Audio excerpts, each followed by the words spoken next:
Welcome back to the Vintage Sewing Machine Garage, everybody. I wanted to talk to you today about something that you might come across sometimes in your search for vintage sewing machines. Sometimes you get all kinds of sewing notions and accessories. And this little piece here says Necchi on it, and it was, I don't know if it was a sold extra, it may have been included with a Necchi sewing machine.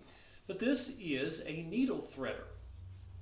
And I know sometimes I geek out a lot when I talk about the quality of things in the past, but this is a needle threader that is beautifully made, and I'll try to explain why. Today we try to thread needles by eye, and we don't.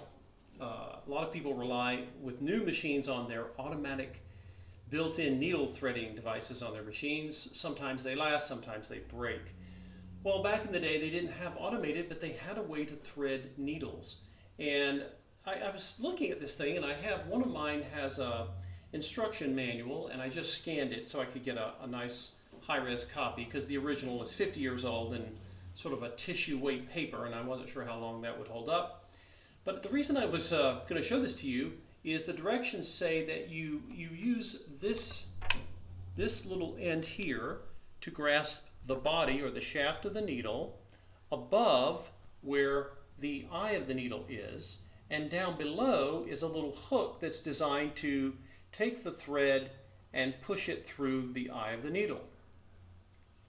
And the quality of these things, it's so strange. You don't expect much. Oh, it's a needle threader. If it was probably complimentary and they were using it to, sweeten the deal for anyone in the dealership back in the day. And I started looking at it and realized that it is remarkable. First of all, if you look here, the piece that is in the plastic is metal, and it's riveted. It's riveted in. It's meant to stay there. And what you will see, I'm going to have to zoom in here because they're really tiny. There are little inserts, replaceable inserts, and they have little hooks on them. And the way this originally looked, when I took it out, because I have another one that's got both, if you look at it, you'll see this is the piece here with a little hook on the end that's going to take the thread and push it through the eye of the needle. And the other one, which faces the other direction, they lay back to back, is broken off. And obviously the company knew that this could happen.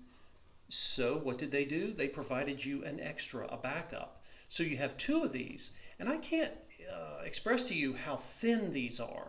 This metal is probably not any more thick than a piece of paper, if that.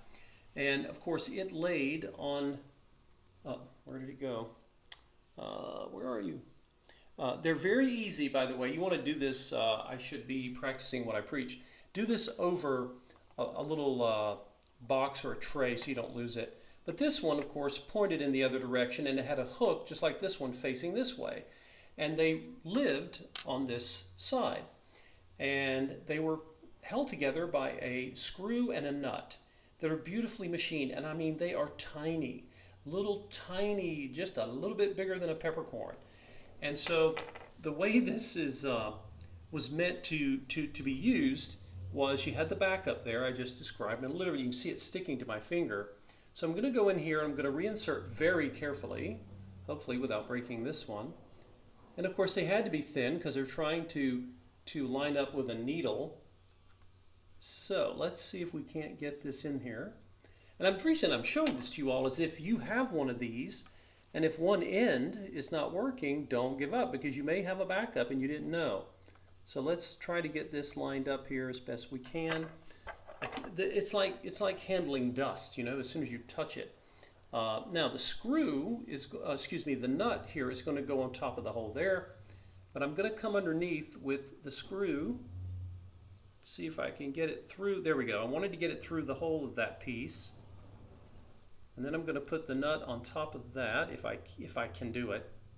This is really, you almost need to have the skills of a jeweler to do this, but I wanted just to show this to you all because it's just remarkable how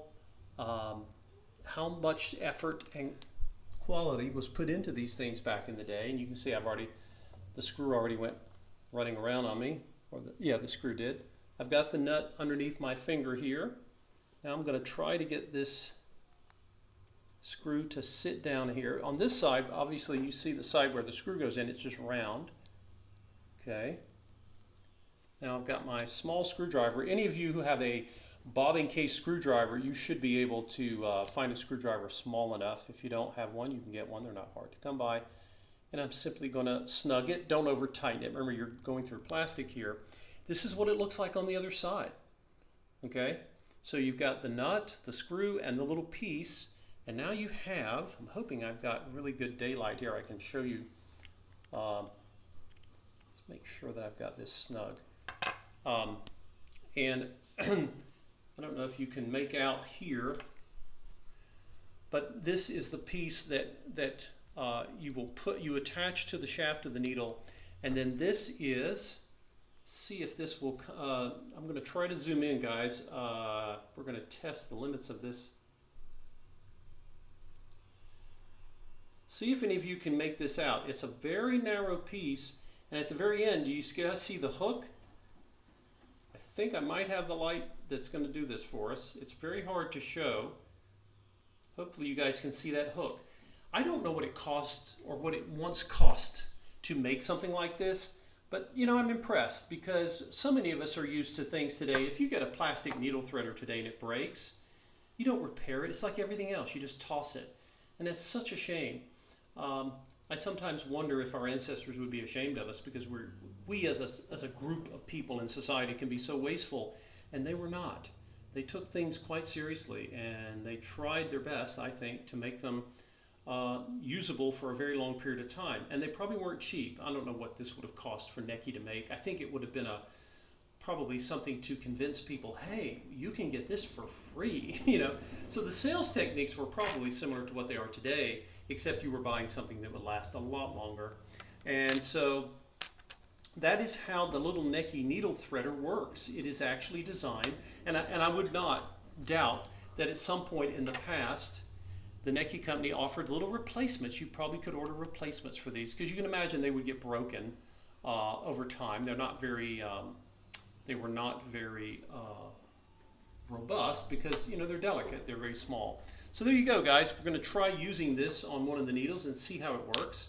And then I've got the directions I've just scanned. We'll see if it will read a little bit better, and we'll try to experiment with it and see how it works. And if any of you have needle threaders of your own, put it down in the comment section below and let us know what you find that works, because threading needles is tough. I can get lucky with the 18, 16, even 14 size needles. Once you get smaller than that, it's just, even with the smaller thread, it's so hard to see. But anyway, thank you guys for watching a video about how to maintain a Necky needle threader. But again, I think this is just representative of the way, the approach that people who made things and people who bought things in the past used to think. You know, they had this approach that, okay, I'm going to have this, I'm going to maintain it, I'm going to keep it as long as possible. Thank you all for watching. Got some beautiful sunlight today, and stay tuned for the next video.